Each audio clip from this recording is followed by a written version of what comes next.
When people hear the word budget, they usually think about restrictions. They think about saying no to dinners out, to hobbies, to travel, and no to fun. But after more than a year in retirement, I've come to believe the exact opposite. A good retirement budget isn't a straitjacket. Instead, it's one of the most powerful tools you have for creating a retirement that actually reflects your values, your priorities, and the life you want to live. Hi, my name's Melody, and today I want to show you the retirement budgeting system that I use. I've been using budgeting software for more than 10 years. In my working life, budgeting was primarily about saving. I save for retirement, for emergencies, and for future goals. The budget helped me spend less than I earned, and I invested the difference. But when I retired, I discovered something interesting. The budget that got me to retirement was no longer serving me well in retirement. I wasn't trying to maximize savings anymore. I was trying to create a sustainable and enjoyable life. And that requires a different approach. Today, I actually prefer the term spending plan because that's what it really is. A plan for how I want to use my resources to support the life I've chosen. And my spending plan is built around 3 simple ideas. First, every category has a priority. Second, I organize spending around both essential living and joyful living. And third, I smooth out the natural ups and downs of life so I can comfortably live on a consistent retirement income. So let's start with priorities. Every category in my budget has a priority assigned to it. I literally put the priority right in the category name. You can see P1, P2, or P3 in parentheses next to the category. P1 means this is essential. P2 means it's important, but I could adjust it if necessary. P3 means it's optional or easily delayed. This becomes super useful if I hit my lower guardrail and I need to reduce spending. Instead of wondering where I should cut, I've already made those decisions in advance, and that removes a tremendous amount of stress. I'm not making decisions in the middle of a market downturn. I'm simply following a plan that I created ahead of time. Now, before I get into the details, I do need to let you know that I will be sharing categories, but not the amount in each category. Specific budget amounts are unique to each person. Now, with that being said, the first major section of my spending plan is what I call core living. These are the categories that keep my life stable, secure, and functioning well. The largest part of core living is housing and utilities. Now, these expenses aren't exciting. Nobody wakes up in the morning thrilled to pay a utility bill.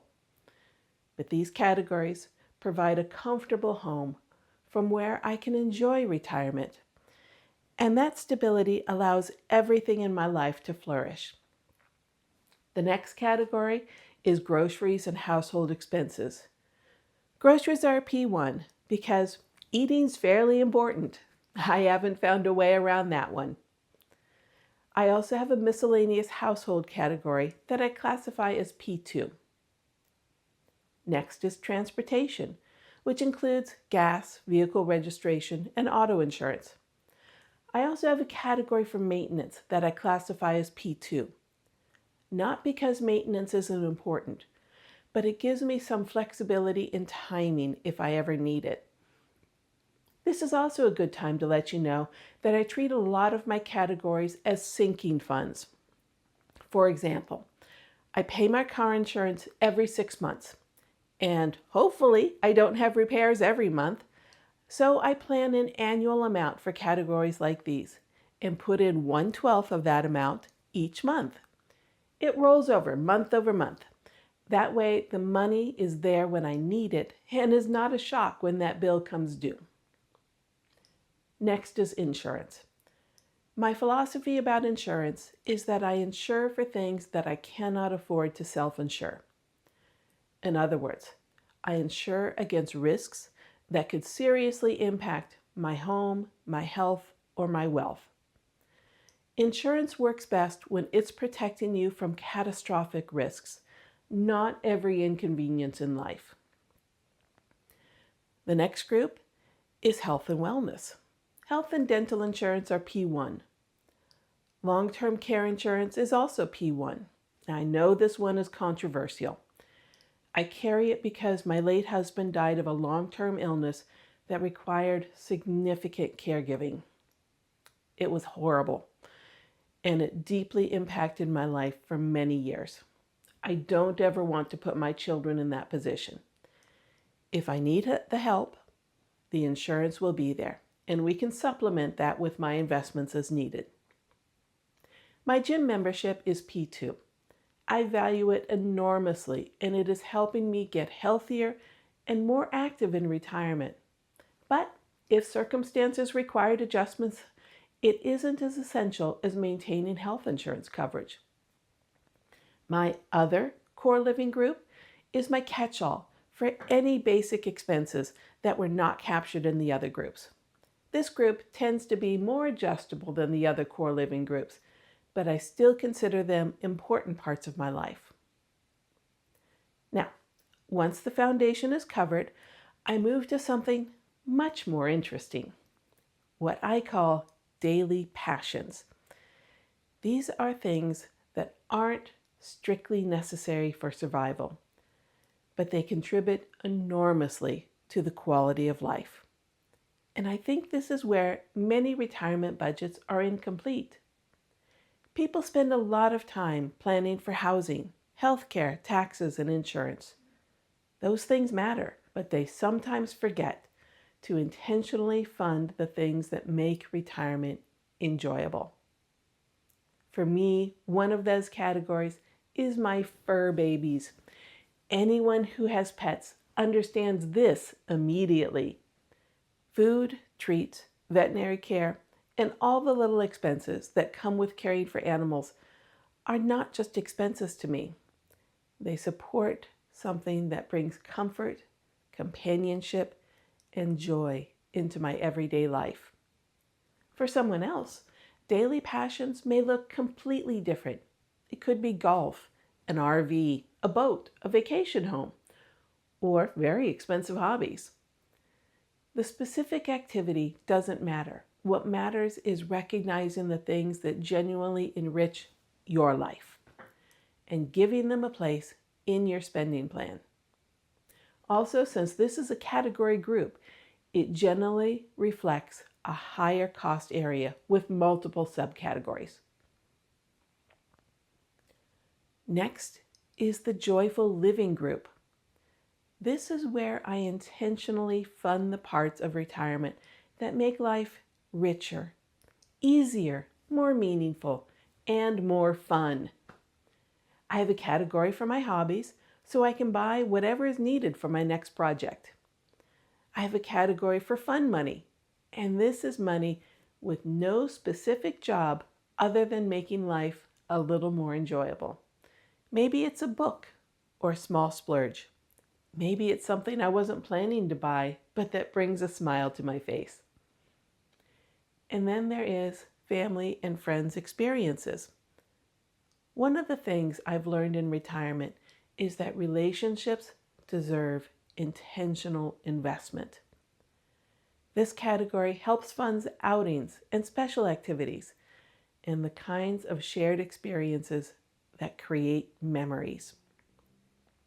Next is restaurants.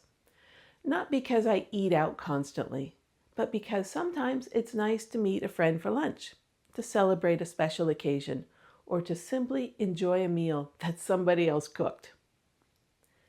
Travel has its own category, and it is important to me.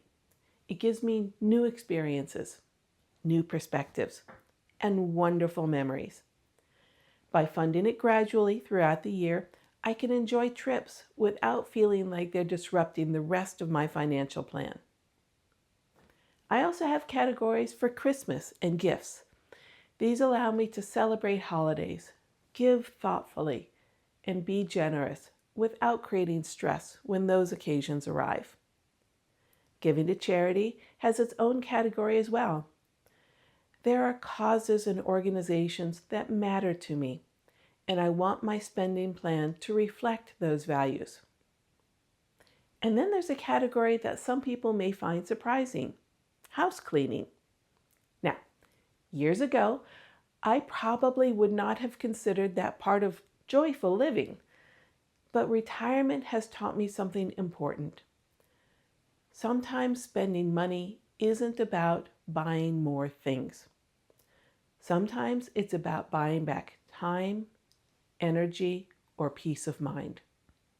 Having help with certain tasks allows me to spend more time doing the things that matter to me, and that is money well spent. Now, your categories will almost certainly look different from mine. Maybe yours would include golf, theater tickets, or season tickets to your favorite sports team. The specific categories aren't important. What matters is that your budget reflects your version of a good life. When I look at my joyful living group, I don't just see spending categories. I see the life I'm trying to create. The next group addresses something that every retiree will face eventually: big expenses. Things like replacing a vehicle, or major home maintenance, or perhaps a once-in-a-lifetime trip you've always dreamed about taking. These expenses don't belong in your normal monthly spending plan. They're different, irregular, and they're often huge. This is one reason why I distinguish between my budget and my long-term retirement model. My retirement model looks years and decades into the future, and that's where I plan for major one-time expenses. Then, when those expenses actually occur, I create a temporary category in my budget, and I fund it with a separate withdrawal from my investments. When the project is finished, I empty any remaining funds and hide the category. This keeps my monthly spending plan clean, while still acknowledging the reality that large expenses are part of retirement. And finally, we come to the Flex Fund. When I was working, I had an emergency fund. Almost all personal finance recommends having one, and generally that's good advice. But retirement is different. My budget is separate from my investment portfolio, and I already maintain some stable assets in my portfolio that I could access in an emergency that requires a large outlay. The Flex Fund serves a different purpose. It's a buffer, and it's there for things that weren't planned but still deserve consideration. Sometimes it's something fun. Other times it's something less exciting, like an unexpected expense. What I love about the Flex Fund is that it removes friction, and I don't have to debate with myself on whether something qualifies as a real emergency. I don't have to analyze every decision to death. The money is there because life is unpredictable, and retirement should have room for spontaneity. The total amount that I pay myself each month is a little higher than the amount in my other categories. The difference is about 10% of the total, and I let that extra money accumulate in the Flex Fund. This category is a reservoir of possibilities, and I love having it available for when I want or need it. Before we wrap up, let's briefly talk about tools. I personally use You Need a Budget, often called YNAB, and I'll include a referral link in the description. But the truth is that the specific tool matters less than what many people think. You can use software, a spreadsheet, even pencil and paper. What matters is that your system helps you do two things. First, compare your planned spending to your actual spending. And second, create sinking funds for expenses that don't occur every month. These two capabilities alone will solve a large percentage of the challenges retirees encounter when managing spending. If there's one thing I'd like you to take away from this video, it's this.